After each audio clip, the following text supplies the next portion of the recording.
Hello, guys. Welcome back to another Dat Gunners Talk episode. I'm with Steph. I'm Cape, and you already know we're here to preview the Brentford game on New Year's Day. Yep. Steph, before we even get into this preview, just a few words. How you feeling, man? Feeling good. We just want to say Last happy day. holidays to everyone. Just want to say everyone happy holidays to everyone. Going into the new year, we have a lot to talk about in terms of this market. To be honest, because Saka going down, big away games, big fixtures coming up as we enter the new year. Tottenham, we have to play Villa as well. So Champions League still to qualify for and solidify top eight. I want top eight still. So a lot to talk about today, a lot to get into, but feel good. What about you, KP? Yeah, for good. Obviously, away from the football. Obviously, last day of the year. So thank God that we're able to make it to the end of the year, Nah, and yeah, hopefully amen. make it to 2025. Everyone that's watching this, obviously, hopefully, this year's been a great year. If it hasn't, obviously, not that it's a fresh start tomorrow, but hopefully the next year will be, a better year than this year. You can achieve everything you want to achieve, man, and hopefully Arsenal achieve everything that we want them to achieve. As you're Mhm. saying, I see a big look into the January window, but I'm pretty sure we'll have a lot of talk about that. But just looking forward to this Brentford game, obviously, I feel like it's been a little while since we've done a little preview. So, just before I even get into any technicalities, that's how you feeling, on the eve of this game. Um, Confident, but I still sit in a position where looking at big picture because I mean you beat Ipswich. We all expected to beat Ipswich. I just wanted the 3 points, don't matter how the performance was. But that hasn't left me with no sureties going into the new year. No Brentford away is a tough ground. We've lost there in recent history. So it can, and we've seen other big teams go there and have a tough time against them. They play very good football. Damsgaard in the midfield is a really good player. Norgard as well. They score goals, and Buemu, Wissa are in great form this season. So, we're going to be up against it. So, but nonetheless, I think we just have to maintain and keep pace with Liverpool for anything in this title race because I think this title still can be won. But it's really up to us and really up to what we do and how we approach the back end of the season. I think this is probably the most crucial time in the season, if I'm honest with you, KP. Definitely the most crucial Mm, time for me so far this season. yeah. I do 100% agree with you because, and ultimately, end of the day, we want to win this league, and we both predicted Arsenal to win this league. Obviously, we love the club so much. We're passionate fans, and I feel like the players are quality, the coach is quality. I feel like where we've been, the consistency we've been able to show for the last couple of years. Like I feel that obviously as the season has started, it's been obviously tough because obviously we're not top. We're a couple of points off. Liverpool started the season on fire, but it's kind of when you see like the 2024 form and the table in general and the amount of games that we've won, the score lines, you kind of forget that obviously because the form from January to May last season didn't amount and that's winning the title. But so you kind of forget about it because it Mhm. not saying forget about it and you don't value it, but you kind of forget about it. It would have meant more. You would have remembered all of those fixtures, those 5-0, 6-0, because obviously it led to a title. But if you look at the totality, we've only lost like what 3 games in the whole calendar year this year. Facts. Obviously, and obviously most of the draws that we picked up have been obviously on this side of the season. And looking at where we were at this point last season, obviously, I don't think me and you had started making content together or No, we anything. haven't. We But haven't. obviously, Arsenal, obviously, at this point was in that winter break. We were sitting second, I think it was, or third, 5 points off Liverpool. I'm pretty sure form looking bad. We're really hoping that we're going to get some signings in January. We didn't sign anybody, came back from Dubai. We lost to Liverpool in the FA Cup. I remember, even though we played well in that game. And yeah, like I'm pretty sure no one would have expected what would have happened going forward in the season. And given Yeah. how like unprecedented this season is with like Man City obviously not having or having their fall off season, and there's so many other teams. Forest are second right now.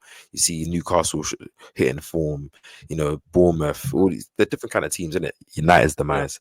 I feel like anything can happen, innit? I think Arsenal just need to be locked in, and I feel like despite us not even winning games, because I feel like a lot of times us as Arsenal fans we get caught up in comparing wins and styles. Like obviously Liverpool are playing fluid attacking football, creating a lot of chances, scoring a lot of goals, whilst Arsenal obviously struggling to create a lot of chances or don't create that much chances, but don't really give other opponents that much either, in it. Like Liverpool Yeah. do concede a lot of chances, a lot of territory, even though they do also, score.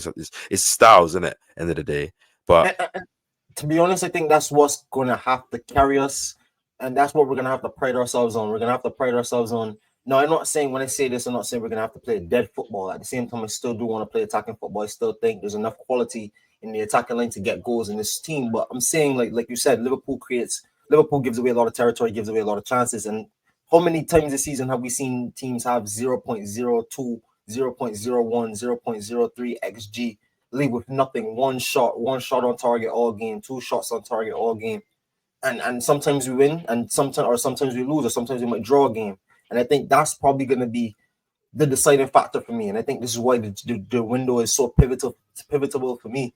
When I say, like, we have to sign someone, KP. And you made a good point to me off camera before. I said, think about the goal contributions we have from Saka right now. 22 goal contributions, or 23 or 24, however many he has. Projection, that's in half a season, you would probably got another potentially, I think, at least 15 to 20 more. So you're looking around about 40 plus goal contributions from one man. You have to go replace that 15 to 20 goal contribution in this half of the season some way, somehow. And whether that be closing off the back in terms of being a real solidified defense, but that will only get you a draw if you don't score. So we have to go out there and, I think, bring in someone, a game changer, at least someone that's going to give us some dynamism up front, a real threat carrier in the front line, whether that be a striker or a winger, we will see. But also, too, like, another point I think you mentioned is, I don't want us to bring in a striker. Let's say we do end up with a Gawker as our Osimhen, and then they're just stuck up top sometimes, like we see with Haaland in Man City squad, and they get no service sometimes, or they're starving up top. Like, I want us to still play intricate football. I still want us to work with the striker to play intricate football, and I want us to score a lot of chances. And I think having another pocket presence player, I mean, Danny Olmo is out there. I heard him say also too he's willing to stay at Barca, so maybe he sits out for 6 months and doesn't play any football. I don't know how committed he is to that. If that's not a player I would want in my club anyways, though. If he's That's willing what to I'm saying. So, not play but if football. ideally, if he'd be willing to come, if he's willing to come to Arsenal, I think that's a perfect player. But any of the, or Matthias Cunha, I think if you give Matthias Cunha along with another type of player, I think those two players are really good solutions to what we can want to see in January, and give it just a lift. It will give the fans looking forward. I honestly think. Yeah, I do agree. Obviously, I do want to have an episode where we do focus solely on the transfers and January window. Probably we do that after this game, Yeah. so we can have a deep dive into, I guess, what we both want and what we feel like Arsenal can do, and a few ideas. Anyways, to be honest, it's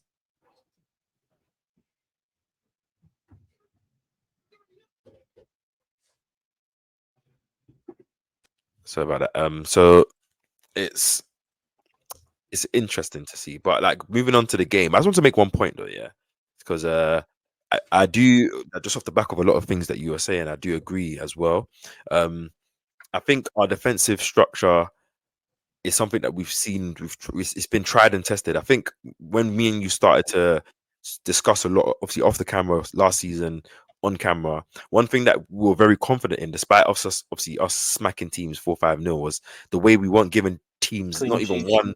one or two shots a game. Like, I think I was Mhm. used to say it to you, like, teams are getting, and sometimes teams used to cash in on their one shot score, Mhm. but they're only getting one shot. Like, I'm imagining them playing 90 minutes, I say to you, and only getting one shot in the game. That's dead. And Mhm. it's not just because the teams are not trying, can't create shots, because you'll see them in the next game and they're creating 15, 16 chances a game. The thing is Mhm. about, it's hard to judge Arsenal. I tweeted this morning. I was like, as Arsenal fans, we have to be a bit, it's like half and half, innit? I'm critical of the club because we're a quality club, and obviously each season you should be adding a certain level of quality in each area, which, as we seem to do in the defense, we have a lot of defensive midfielders. They're all different profiles. I feel like they're good. Obviously, there's some areas that are a bit lean and don't have certain profiles. Obviously, maybe we want to wait for that certain gem to come, which I kind of prefer, but at some point you got to move. At the same time, that doesn't harm you in terms of buying certain players, like certain 35, 40 million pound players that could amount to being quality. The team hasn't done that. At the same time, though, every team that plays Arsenal do a low block 9 times out of 10. Like, Yeah, it's true. half of that is their game plan, where they don't want to give Arsenal any space and go toe to toe, and half of that is Arsenal force them into that low block, because I realize Arsenal's build up shape from keeper to midfield is almost excellent. Like, teams struggle to really press us and cause us to make mistakes in those areas. So they don't really press us. If you start to realize now, no one really presses us vigorously where Raya and Saliba are having to, rush their actions. We more time of it build up well. It's only when we kind of get into that middle to final third is when obviously things start to stagnate. But 9 times out of 10 teams, like I was watching Ipswich against us, they literally look like, remember that first half, Steph, like 90% possession. They literally did nothing. Okay, second half, I think they ended up with 3 or 4 shots in the game. Obviously, Arsenal kind of tired out, sat back a bit, and they had opportunities to, get some shots off, couple of shots off. Against Chelsea, they're obviously, albeit Chelsea a different team, but they're going full for it. Obviously, they are at home. And I watched the same thing with Fulham. Obviously, even the Everton game when Everton played Man City, Everton were kind of taking the game to Man City. Obviously, Man City are a bit differently defensively than Arsenal. So I feel like as Arsenal fans, it's hard, isn't it? Because I was watching the Cannon podcast and the guy made a good point. It's like 22-23 season, all of us Arsenal fans never expected Arsenal to compete for the league in that summer. And as we started to show that form, it was only after the World Cup and we came back and obviously we reached that 50-point mark. And then it was like, oh shit, okay, we're halfway there. And then obviously Man City start to get into form. Man City beat us at the Emirates, and it's like, okay, shit. Each of these games, that enjoyable first 19 games where it was just that shit was. I can't lie, Steph. Just to digress, that was one of the best times of my life watching Arsenal, man. like I just every game because you don't have expectations in it. Like you already know we're gonna probably get top 4 because we're in mad form and we're playing mad football. We're scoring mad goals. We're wiping teams, beating good teams, and you're hoping for the title, but you don't expect it in it.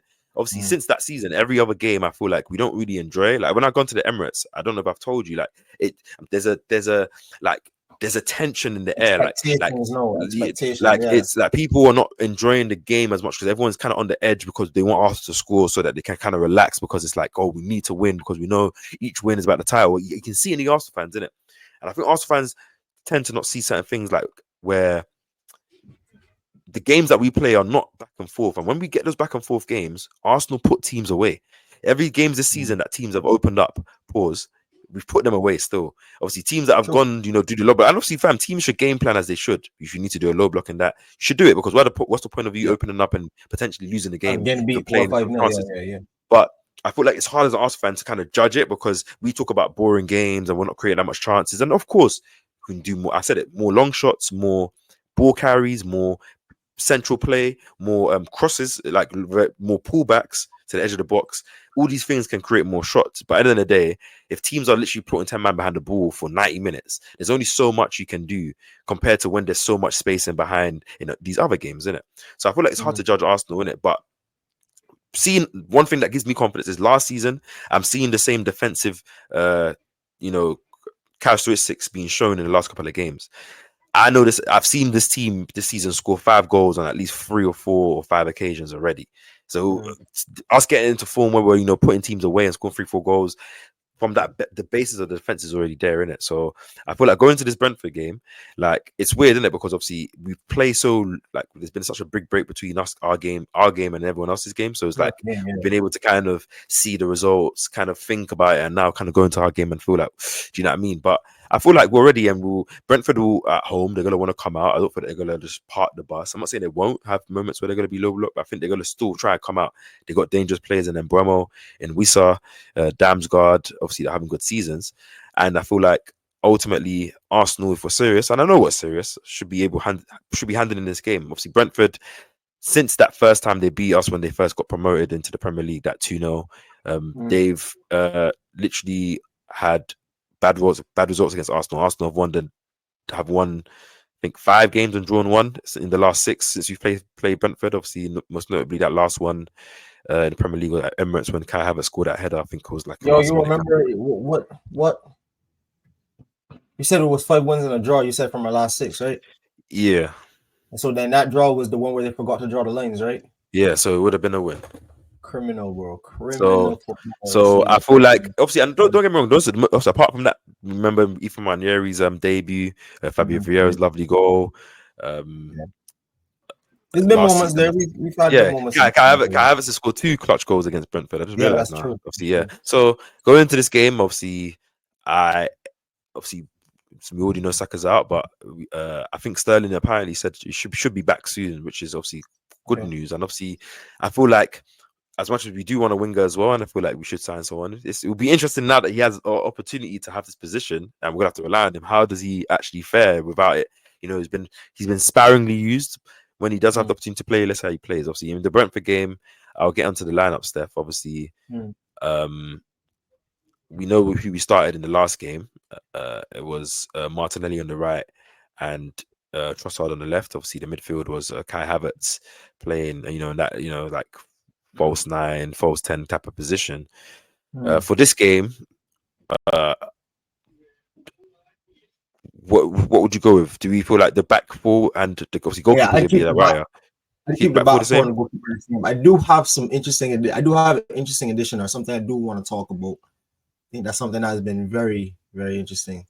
So, or something that I think that's interesting. I think we've talked a lot about coming to the realization that ODEGAARD is like more of a different kind of, more like an 8 more so than a 10 rather. And over the last couple of games, I do think ODEGAARD has the ability to link the defense to midfield. But I do see where a lot of people are coming from with the argument, oh, he's a great operator from deep. He's great at creating the phase of play, linking up the play.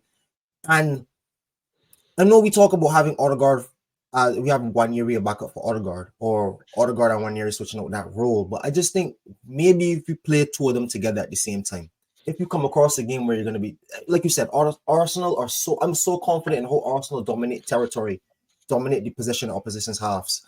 Maybe, I mean, you already have Lewis Skelly who's going to play there, who's going to be operating in those spaces. I think the only downside I see to playing Nwaneri probably next to a player like Martin Odegaard in that midfield is like if you put Declan Rice at the 6, I still think I'm confident in terms of the work rate Nwaneri have to do. I'm not even focused on Brentford, but I'd play Nwaneri alongside Odegaard with Rice at the 6, just because I think that also gives us a level of creativity, maybe better enough to break down a low block. Like you said, Ethan likes to work in those tight pockets of space. It allows Odegaard to work in a different area of the pitch without having to link, like you said, without having to get it from deep, link on the defense to the midfield, then the defense from the midfield back into the attack, and maybe have to also finish the move off.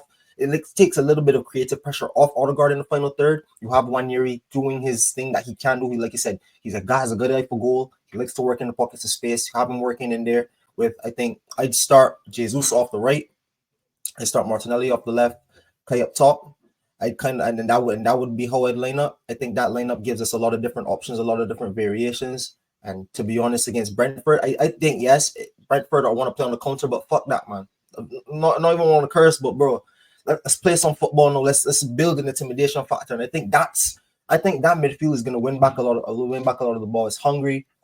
We have our defense there. We have the profiles we want there. Kai is in good form. If you've already shown that Kai and Jesus are gonna play together. I think you play Jesus maybe off the right. I did not like too much of Martinelli's performance. Either Martinelli or Trossard go back to the left, and I'd play just Jesus off the right with Kai up top, or have that iteration up there. Have some kind of fluidity up there just to get something going. What about you? I like it still. Obviously, I didn't think I didn't really think about moving Jesus out of the 9 because I felt like the last game was a bit unfair. Not unfair, but we didn't really create any chances for him. So yes, that's true. Where I feel like the last 3 games before Ipswich, he's had like 4 or 5 shots a game. Going back to that Monaco game when he had could have scored a hat-trick himself in that game.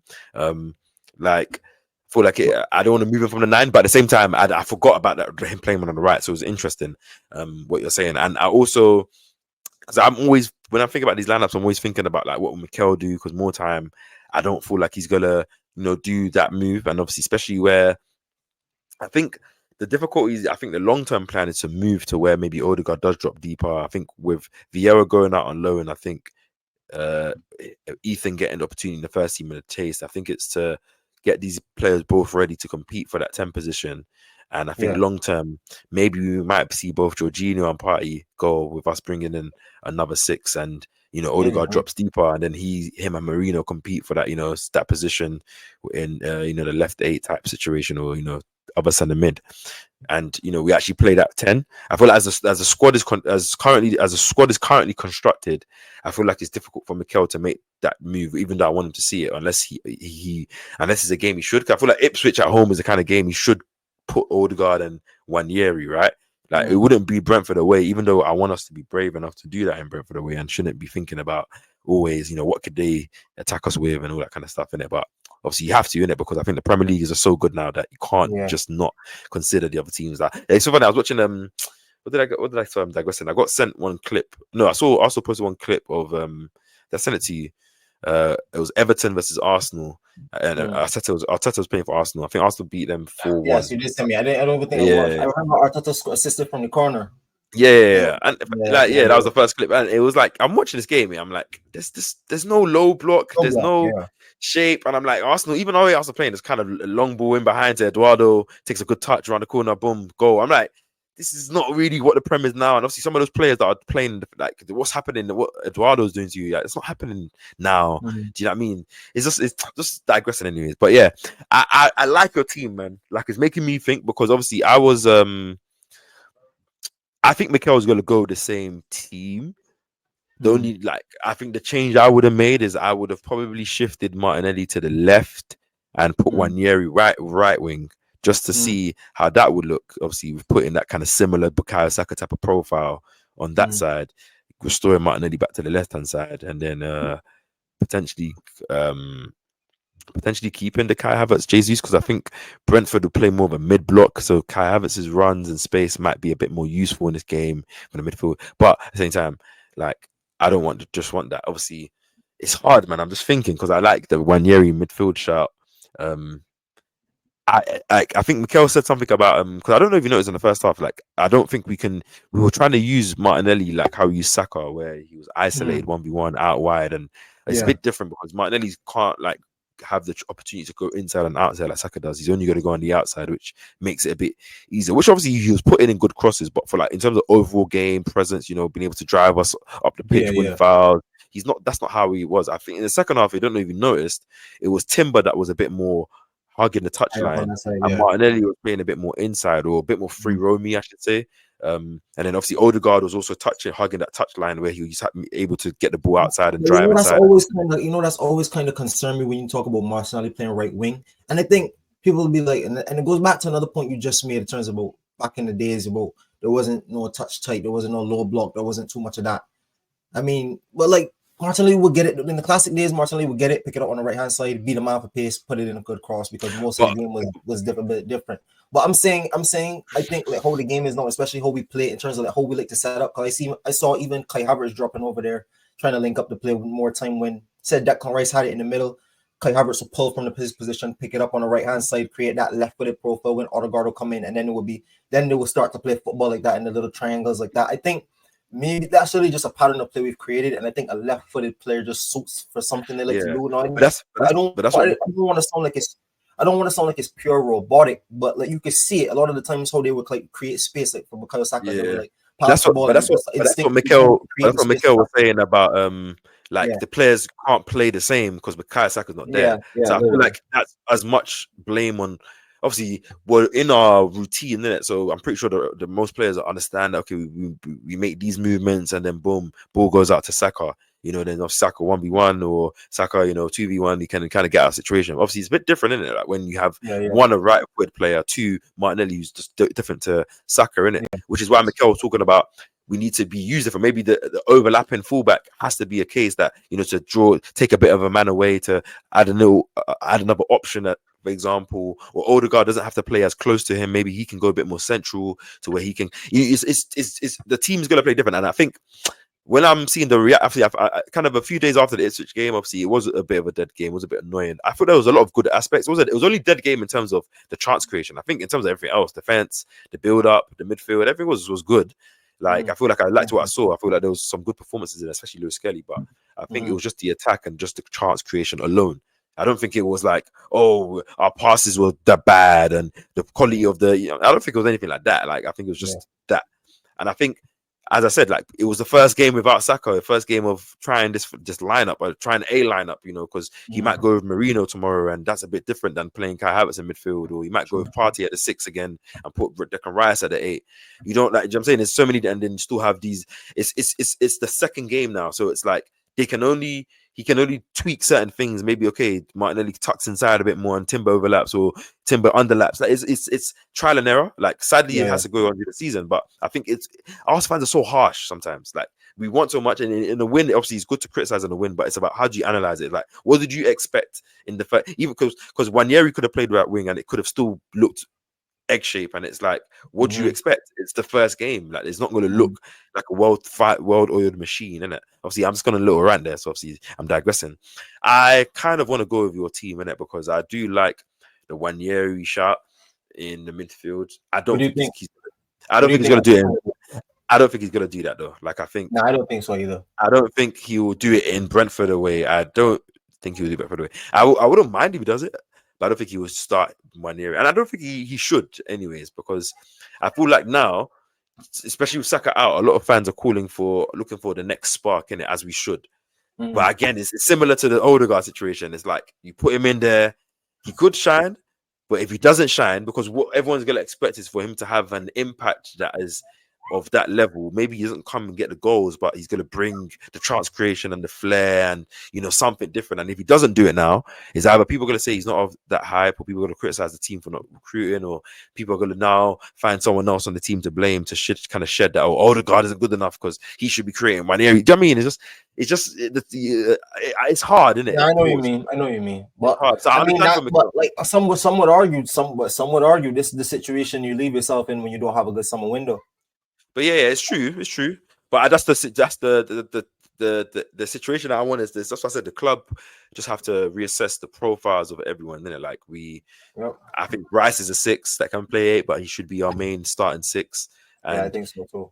And that's something I've been saying. To be honest. I think, and it's just a squad. Then even if Moreno plays this game, like I said, I don't mind that midfield. It's just that I just think it was just something different. I thought I was going with a different show today, just for the sake of it. I do agree with you. I do agree with you as well. I think I didn't like our bench, and not that I want to get all our goal scorers on the pitch, but I also want to at least have one attacking player to come off the bench that can, if we need to change something, do you know what I mean? Or if we need to bring off fresh legs in the attack that's actually an attacker, we can, instead of, because I was looking at that game, it's like whoever we would have brought on, it was going to be either like for like in defense or something, or a tactical change, maybe. Do you know what I mean? It wasn't going to be some kind of. It was really going to be only one player, really. That's Wanyeri. So if you don't use him, then it's one. Okay, Merino in for HAVERTZ maybe, but it's like, so it's like I want to demote not demote, but I want to put one of HAVERTZ or Jesus on the bench. Obviously, one of them is going to start strike, one of them should be on the bench to come on, and I think I'll bring him. To be honest, I mean, he's probably going to put Jesus just to the mere fact that HAVERTZ got his goal again, and he's going to respect that. Yeah. I think Jesus might be the one to have to suffer, but I wouldn't necessarily be the one to drop. I wouldn't drop Jesus, which is why I want to do the right wing thing and put Martinelli on the left. I do like it, and fuck it. In this position, we can go for it. I think don't think he's gonna play Wanyeri. I think he'll probably go Merino, or he'll probably go Partey in the 6 and Declan Rice in the 8 and ODEGAARD. And then probably because Partey didn't start the last game right now. Like I don't mind, but I think he chooses one of Merino or Partey for this game. And I think I like your shout of Jesus on the right, HAVERTZ up front, and because I feel like kind of hard to drop Jesus after kind of the form he's in, and he's in good form. It's like kind of put him back on the bench could be a knock on his confidence a bit. Especially after one game one game where we didn't really create chances, and I feel like HAVERTZ did score, so you can't put him on the bench, which I do agree as well, because he did score, and it's like cool. So, do you want to see Rice in the 8, maybe pressing up? I don't know. I just go Merino if I'm honest. I just go Merino. If I'm being very, very, very honest. I just rather keep Rice at the 6. I thought Rice at the 6 surprised me. Like he reminded me, not surprised me. He reminded me of how good he is. People were saying, "Oh, he wasn't that good." I even had a debate with actually a fan on YouTube. I can't remember what comment section we were under, and he was telling me that Rice passing was unimaginative against Ipswich, and I was just like, Well, I don't think so. And then you're also talking about other like for example, there was a lot of lack of movement in front of him. I thought ODEGAARD in the first half was not good. But the thing I'd give Rice credit was he was always dropping in those little pockets of space. He was knocking it wide, getting it, knocking it wide, or at least looking to find Lewis Skelly, at least I remember a lot of times, and then shifting or at least kept it shifting. And then also to add on to his credit, he was shooting. He had like 2-3 shots outside the box. And that's one thing we've been asking for players to be doing. So, and I think even he was doing all of that from being a 6. So Yeah, I again, think it suits him way more, and I think people keep on obviously. Don't get, I think I've even been one to judge Rice about his BTL passes, and it's one type of specific pass. It's not, and it's a specific line break that people want between where you split maybe 2 players that are defending just to get to a player that you want, and people act like the players that play your Busquets, your Partey's play these passes all game, every game. They play 200. They play like 3 or 4 of them a game, and Rice plays these passes as well. He chooses just not to. And I always say different players have different skill traits. Like some sixes, like what Rice excels in is better than everyone else. Like in terms of the defensive side, in terms of his physical side, in terms of his ability to go up and down, his ball striking with his crossing and everything like that. I mean, is better than a lot of players that are in that position.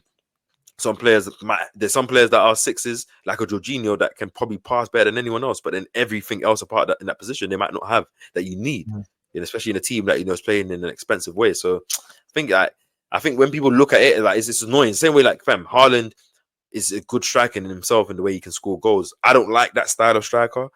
That doesn't now mean that Haaland couldn't still be the best striker in the world. Is the best striker in the world. It really just comes on to what people imagine this Arsenal side looks like in their head, bro. Because he's just different. He's different. Like Haaland is different to Isak. I think Isak is better than Haaland. I would love Isak over Haaland every single day. But Haaland is a more prolific striker. He scored 50 goals in a year than Isak. Or Isak hasn't done that yet. Let's just say, for instance. And they're 2 different type of players. Like Isak can link up outside the box, do different kind of things, dribble or whatever. Haaland can't do those things, innit? But Haaland can. I mean, it's just they're different. At the end of the day, they both play the same position. His job is to put the ball in the back of the net and help their team score. Like how they do it, when they do it. You know what I'm saying? It's the same thing with 6s, same thing with keepers, same thing with right backs, 10s. It's just whatever, man. But yeah, our team, what we're going with. I don't like for this game is Raya in goal, Timber, Saliba, Gabriel, and Lewis Skelly, Rice, ODEGAARD, Merino, Jesus off the right, Havertz up front, and Martinelli off the left, or obviously Trossard if whoever gets the shot on the left, if that's what Mikel would do. And Steph, just before we do go, score predictions for this game, please. I think Brentford will come out a little bit. They might think they could probably smell blood in the water. I don't know how good is their form actually. I actually don't know how good their form is. I can check for you. But to be honest, regardless, everyone should know I'm picking an Arsenal victory. I think Arsenal need just victories because bigger picture, I think Arsenal can win this league, like I said at the start of the video. But it's all don't just stand there with Liverpool. Like that's what matters in this title race. This is a stage of the season where don't matter how you do it, stay in it. At least get to March, at least get to April. Have a good window, assess yourself, and see where you're at. And then hopefully kick on and have a final push once Liverpool hopefully start dropping more and more points. But what are you saying? What's Brentford's form like? They've lost. They lost to Nottingham Forest. They drew to Brighton. They lost to Newcastle in the Carabao Cup. They lost to Chelsea. Bridge. They beat Newcastle in the league. They lost to Villa, beat Leicester, beat Bournemouth. So like the last couple of games, they've picked up a couple of losses. Obviously, they lost their last home game to Forest. I think we'll win this game, innit? But yeah, what's your prediction? If I was to give a prediction, I'd say I just wanted to really know if they were scoring goals. I'd say they Brentford. I said 3-0 Arsenal. I think I'm going with the same scoreline. It's probably the first time in a long time we've gone the same scoreline. I think Arsenal defend well, get that clean sheet. I think it will be easy against the likes of Mbeumo and Wissa and stuff. It's going to be a big challenge, and especially the way Brentford play. But I think Arsenal impose themselves well on games. They dominate the ball, and they've done that very well so far. They've I would want us to exercise a bit of patience and some risk. But I think Brentford will come out, as you say, but not fully come out, but come out enough to where Arsenal could, danger them. But at the same time, I don't see that. I feel like Brentford will probably defend well. But Arsenal just need to try and probe. And if we can get an early goal, I think we'll get that clean sheet. So yeah, 3-0 from me, 3-0 from you. And that should put us back into to within 6 points of Liverpool. And obviously we play before them now, obviously on Saturday against Brighton. So we could, theoretically go within 3 points if we beat Brighton before they play United, which might be a sacrificial game. But yeah.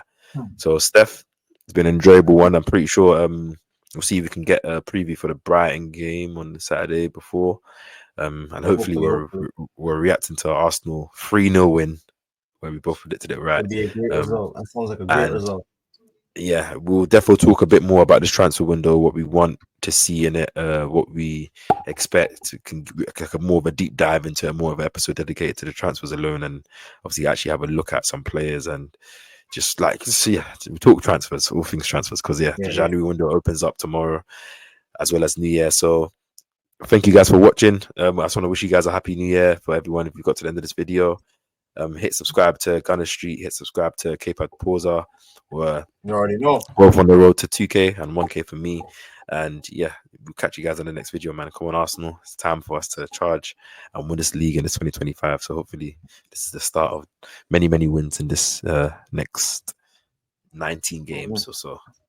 Let's go. Come on, you Gunners. Guys, drop a like, drop a comment down below, and we'll catch you guys in the next one. Peace. Yeah.